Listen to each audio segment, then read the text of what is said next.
So today we're talking about Vanguard boxes. What we're looking at is a position that you're starting an army. 99% of the time, you go to the Vanguard box first. It has a bunch of models in it. They're at a steep discount, and it's a good starting place. So what we're going to look at is five of those armies. We looked at eight last week, five today, and we're going to talk about what's in the box, what's good in the box, what's maybe not so good in the box, and then we're about what you go out and do with it, basically. Second to last group we're looking at today are the latest addition to the leaders of Nagash's mates. I can't. I tell you to read the law, and I can't even remember the biggest evil in the game. Like whatever his name is. Read the books, then tell me, and I'll tell everyone else. Is the Nighthaunt. I think they're releasing AOS 2. I think they're the launch army. They're the Soul Wars books, and Nagash messed something up as he always does, and then Ghost appeared. Nighthaunt. I'm really getting into them. I've had to play them a lot because of someone, and in this box, 85 because of points reductions. There's only 590 points now, which is something we'll talk about later on. But in here, we have one Knight of Shrouds, 10 Grimghast Reapers, 20 Chain Rasps, and 3 Spirit Hosts.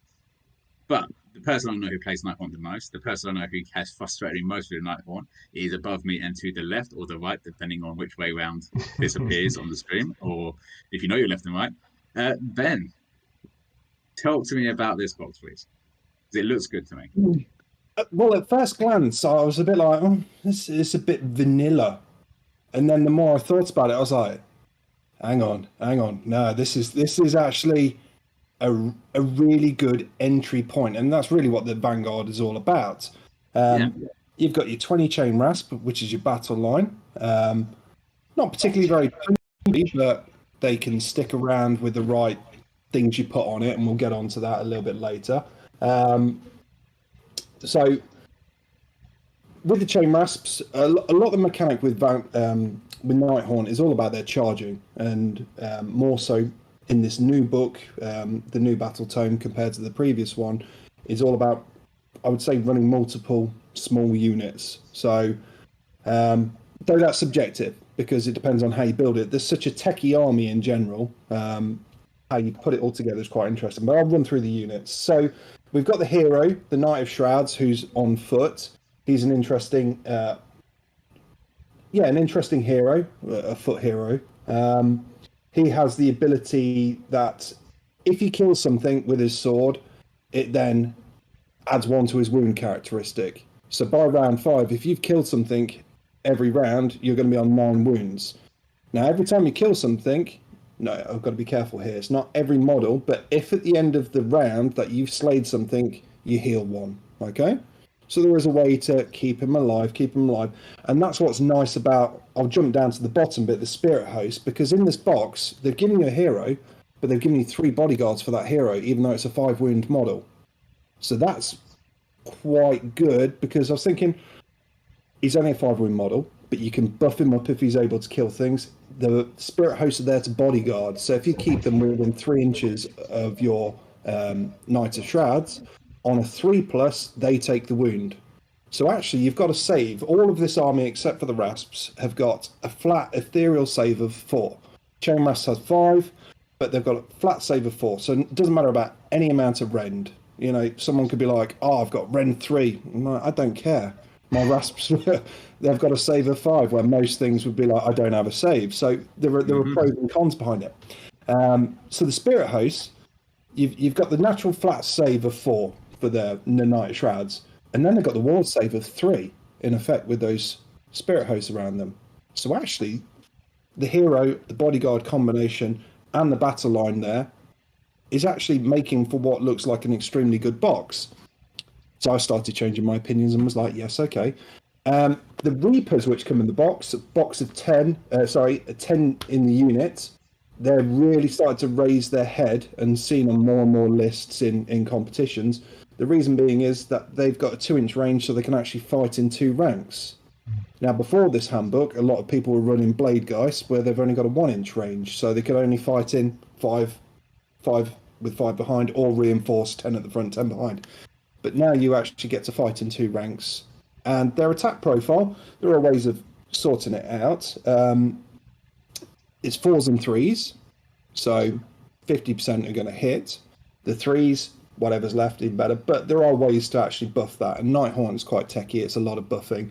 The Estola of Shaiish, the one with the bell in that image, I just go normally roll the normal ones, but actually the more I thought about it, he has 2 attacks and it does D3 damage. I was getting it wrong. I played Mike on Tuesday and was like, I'm not going to bother. And I've been playing Nighthaunt since I started Age of Sigmar. And I got back and was like, I'm just going to check that again. I'm like, silly me, because if the attacks go through, it's D3 damage for the 2 attacks, which they've got. Okay. So I think these are great at the moment, the Grimgrass Reapers. And as I said, most people should have some of those in their list. And Mike, you saw just how good they are in this current handbook. Yeah, so I mean that's my thoughts to begin with. The Knight of Shrouds. Sorry, I'm jumping up and down the list because I'm excitable. We're talking about my jam. The Knight of Shrouds is pretty good because he's got that mechanic similar to the Nurgle where you can actually nominate fight one after the other as well. So and there is the ability. Hang on, is that on the once per battle round? This unit can redeploy, unleash hell. The Knight of Shrouds on Ethereal Steed, which was what I'll get onto, has that ability where they can fight after one another. So, oh yeah, it does have fight one after the other. So similar to the Steed, but it has the ability that once per battle round, you can do an Unleash Hell. There aren't any units in this Vanguard box which has the need for Unleash Hell, but... I can swear. Okay. You can no curse words. Curse. But you can assure redeploy. So if you're just working with this one box, if you're, let's say, having a point match army, you'd be obviously issuing the redeploy. So being quite tactical in that attacks. But yeah, that's my initial thoughts. Any thoughts, you two? After you, Paul.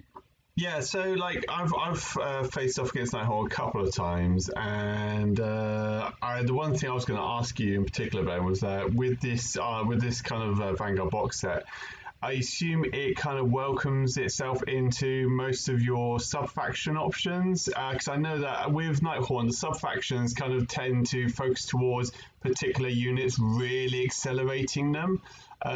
Would you say that's true, that this would benefit them, or not really? Not really. I was meant to actually cover that in my own mind when I was thinking, what flavour of sub-fraction is it? The Scarlet Doom sub-fraction is all about Bladegeist. Bladegeist charging. This box doesn't have any Bladegeist in it. The Quicksilver Dead are all about Dreadscythe Harridans, and there aren't any Harridans in this box set. I mean, you could argue if you're building a fraction, these units are really useful for any of those, but it doesn't have those sub-fractions as part of it. I would look at this list and actually say, right, I would personally run this as an Emerald Host, but Mike today sent me a list of something very different, which I hadn't considered before.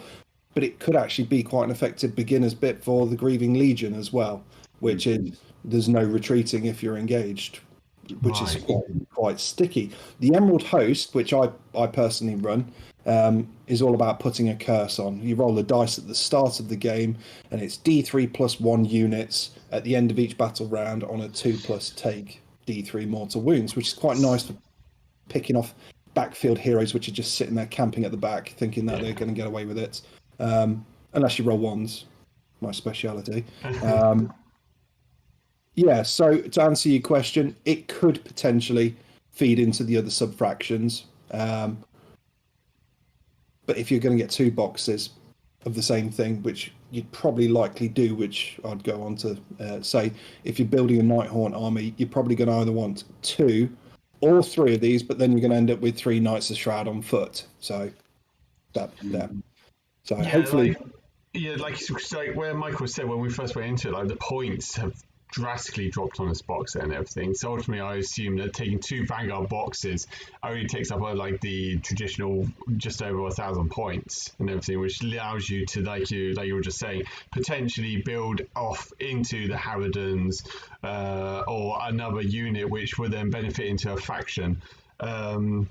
So, yeah, like you said, this seems very basic, but perhaps basic isn't bad, unless you would feel otherwise.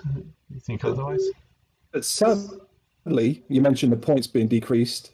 Nothing in this box has had any point decrease, despite them being the has it most not? useful. I think maybe the Knight of Shrouds on foot might have gone down a bit, but the Chain Rasps are still 100. The Grimgas Reapers are still is it 100, 160. So they've not actually gone down, which is Fair quite enough. sad.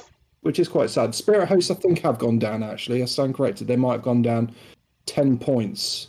They went up to 130. They were originally 125, but I think GW are rounding everything up into 10s rather than having 5s as part of their list building mechanic. So, yeah, I think they've gone down to 120, which is more fitting because they don't have much output. In the previous book, the Spirit Hosts used to be able to do mortals on 6s, and each of those were rolling 6 dice.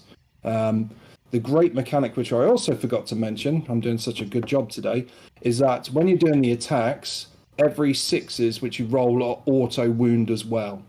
So if you roll in high volume of attacks, for example, the Grimgas Reapers, which is up on the screen at the moment, if they're targeting a unit of 5 or more models, they get an extra attack. So you've got 10 potentially doing 30 attacks, 4s and 3s, or if you use all-out attack, 3s and 3s, 1 rend, 1 damage each. There is a crux to all of this army. They don't have many wounds. They're 1 wound models each, except for the heroes and except for the bodyguards, where they're 3 wounds each. So you have to be careful and not overreach with it, this army in general. Yeah. That's my thing. That's the thing that interests me a lot with it, because when the Nighthaunt book came out, everyone was really stunned by the idea that every unit that charges in the Nighthaunt book, essentially their charge roll depicts a certain benefit or bonus that they get, and there's a big thing of, oh my god, Nighthaunt are going to rock the AOS world, and okay, initially they did when people were picking them up. But I'm surprised as to how quickly they have gone down in the win rates, and where they currently sit, considering that those benefits and bonuses haven't disappeared. And I think, like you said at the beginning, where multiple small units are essentially the quintessential way to potentially benefit from those buffs because they can accumulate. I'm surprised that we don't see them more often. I think they're just too expensive. You need the old Nighthaunt. I used to have a big box, so I'd go to the old book and I'd have loads of units. I'd be running 30 Rasps, loads of other units, and they weren't particularly very good then. And then the new mechanic came out, which is great, with the charge. And if you get 4 to 7, it's -1 to hit on what you get on the target unit. If you got 8 to 9, it's -1 to their save. So actually, if you've got lots of things hitting this one unit, they all stack up. So you can actually counter the things like all-out attack. The big one, which I like hitting, which I got Mike a few times on Tuesday with, was the Strike Last. If you get a 10 plus, I hit that a good few times. I felt bad, Mike, but that's the Dice Gods they were talking. So did I. I was like, when did I play my toys? If you got getting chopped down before I've done anything. Yeah. If you've got something like a Maw Crusher with a big base, you can actually get quite a lot of units in. I mean, Mike, my first game, not my first game, my first tournament with this handbook was a Kragnos list.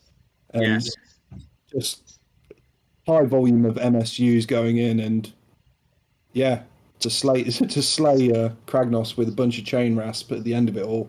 That was a good times, but it's not been that way because I think people have wised up to the mechanic, as you're referring to, Paul. You saw them at the top. Everyone was running Scarlet Doom, loads of them.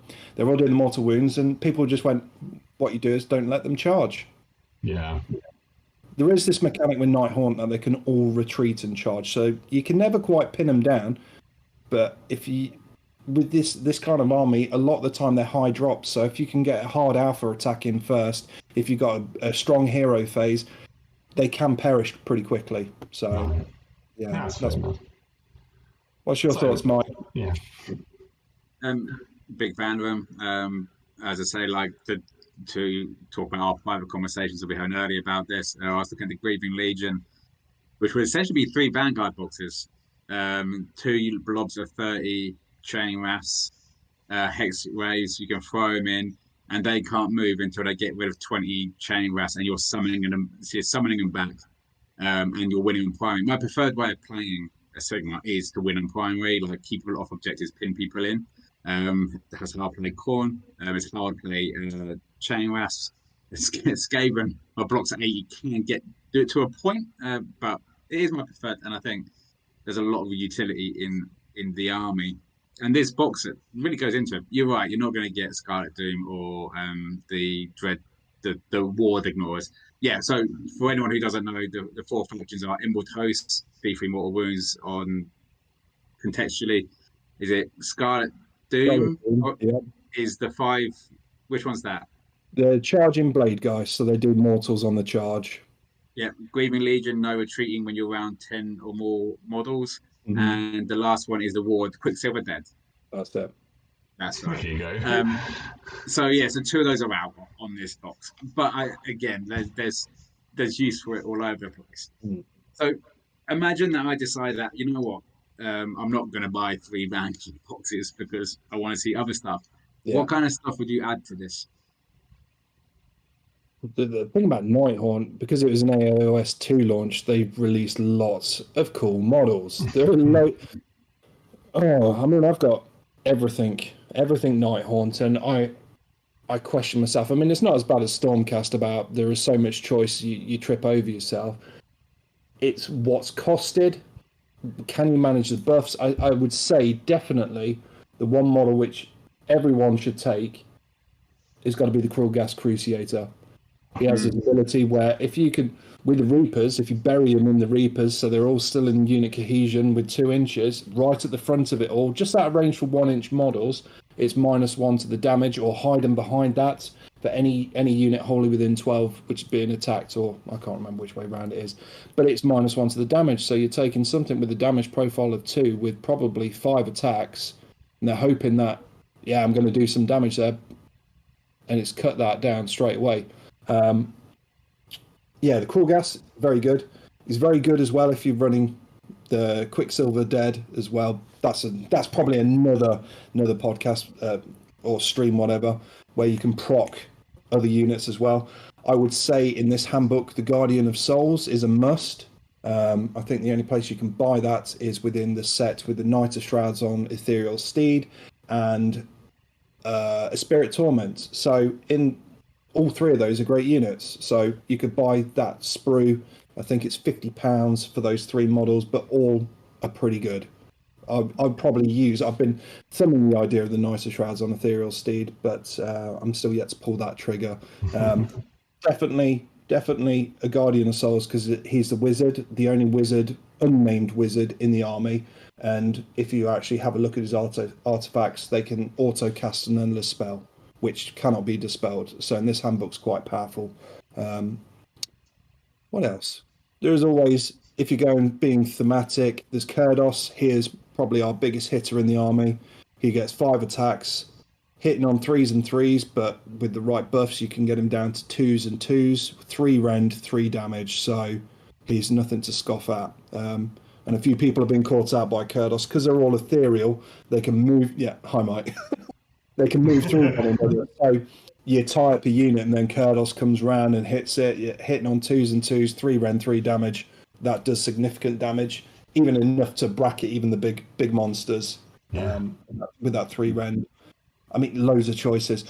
One which I have not thought about, which is a battle line, and you mentioned it, Mike, would definitely be Hex Raids for sheer maneuverability. They have this ability where they've got a natural 12-inch move, but in their movement phase, they can't charge afterwards. They can double their movement, so they're moving 24 inches. Wow. So if you've got some objectives on the outfield, unguarded, ping them over, steal the objective. That could be the 1-2 hold more factor behind it for that battle round. So they're very, very good, and they do mortals on the charge. But I could talk about Nighthaunt for hours, so I think I'm just going to put a pin in myself there. Let's see if we can keep going for a few more minutes. Paul, any questions about Nighthaunt? Not necessarily questions. I've experienced Nighthaunt. I've played against Ben as well on a couple of occasions, and the one thing that keeps coming back to me is the idea that they don't suffer rend. So when I go in with my fast layers, and it's like, yay, finally an army I can play Ren with. It's like, no, you don't. It's like, oh, okay. Um, so no actual questions as such. I think like looking at this Vanguard box set and everything, it's kind of almost like a keep it in mind sort of mentality, I would assume.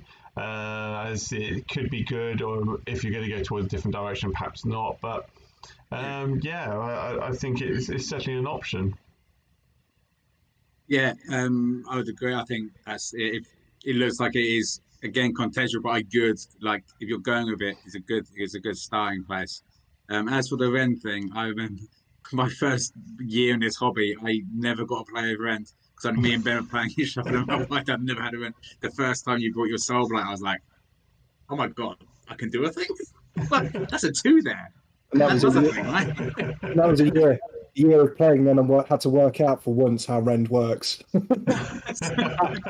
Just my save because it's not a flat 4. Yeah, that was a weird game. Oh dear. Yeah, big fan of it. Is it a thumbs up from you, Ben? Yeah, Yeah, it's going that way. Yeah, would I buy another one? No, I don't need any more rasps. I've got them climbing out the woodwork. But as a starter one, they're the core battle line you need. So yeah, it's all good. Yeah, and chain rasp are one of those units. I looked today, and they're about £11 on eBay for a unit of 10. So they are very, very cheap out there. So if you are looking at the other ones that are ways of going around that without, Ben, yeah. You've raised a really good point there, something which I didn't factor in. I got started before the Vanguard boxes came out. I was picking up Mortal Realms issues, and it was Stormcast and Nighthaunt. So I'm sure you'll be able to find probably most of this Vanguard box for very cheap.